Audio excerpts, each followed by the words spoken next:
শুরু করছি পরম করুণাময় আল্লাহ তাআলার নামে। শপথ সেই ফেরেশতাগণের যারা ডুব দিয়ে আত্মা উৎপাদন করে। শপথ তাদের যারা আত্মার বাঁধন খুলে দেয় মৃদুভাবে।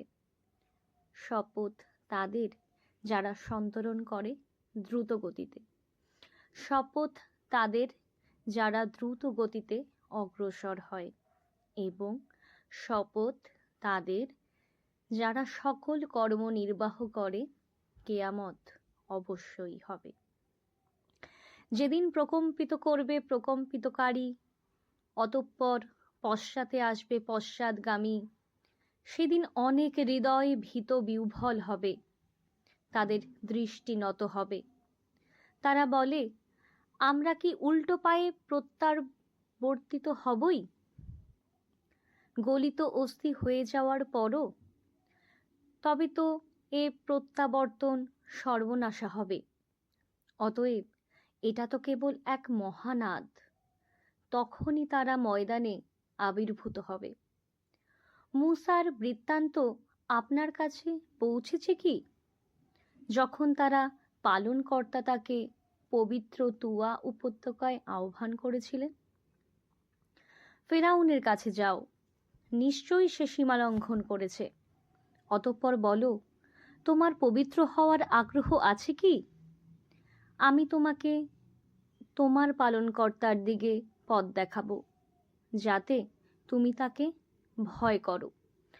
অতঃপর সে তাকে মহানিদর্শন দেখালো, কিন্তু সে মিথ্যারোপ করল এবং অমান্য করল। অতঃপর সে প্রতিকার চেষ্টায় প্রস্থান করল। সে সকলকে সমবেত করল এবং সজোরে আহ্বান করল এবং বলল, আমি তোমাদের সেরা পালনকর্তা। অতঃপর আল্লাহ তাকে পরকালের ও ইহকালের শাস্তি দিলেন। যে ভয় করে তার জন্যে অবশ্যই এতে শিক্ষা রয়েছে। তোমাদের সৃষ্টি অধিক কঠিন না আকাশের, যা তিনি নির্মাণ করেছেন? তিনি একে উচ্চ করেছেন ও সুবিন্যস্ত করেছেন। তিনি এর রাত্রিকে করেছেন অন্ধকারাচ্ছন্ন এবং এর সূর্যলোক প্রকাশ করেছেন। পৃথিবীকে এরপরে বিস্তৃত করেছেন। তিনি এর মধ্য থেকে এর পানি ও ঘাম নির্গত করেছেন। পর্বতকে তিনি দৃঢ়ভাবে প্রতিষ্ঠিত করেছেন তোমাদের ও তোমাদের চতুষ্পদ জন্তুদের উপকারার্থে। অতঃপর যখন মহাসংকট এসে যাবে, অর্থাৎ যেদিন মানুষ তার কৃতকর্ম স্মরণ করবে এবং দর্শকদের জন্য জাহান্নাম প্রকাশ করা হবে, তখন যে ব্যক্তি সীমালঙ্ঘন করেছে এবং পার্থিব জীবনকে অগ্রাধিকার দিয়েছে তার ঠিকানা হবে জাহান্নাম।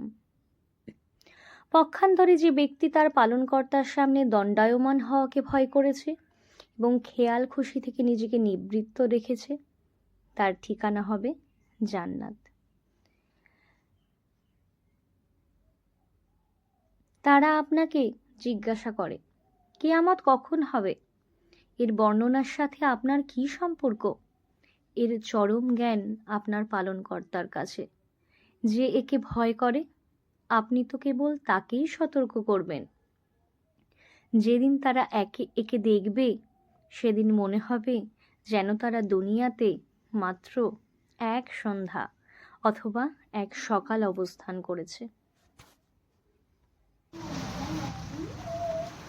শুরু করছি পরম করুণাময় আল্লাহ আল্লাহ। তুমি ফেরেশতাগণের যারা ডুব দিয়ে আত্মা উৎপাদন করে। শপথ তাদের যারা আত্মার বাঁধন খুলে দেয় মৃদুভাবে। শপথ তাদের যারা সন্তরণ করে দ্রুত গতিতে। শপথ তাদের যারা দ্রুত গতিতে অগ্রসর হয় এবং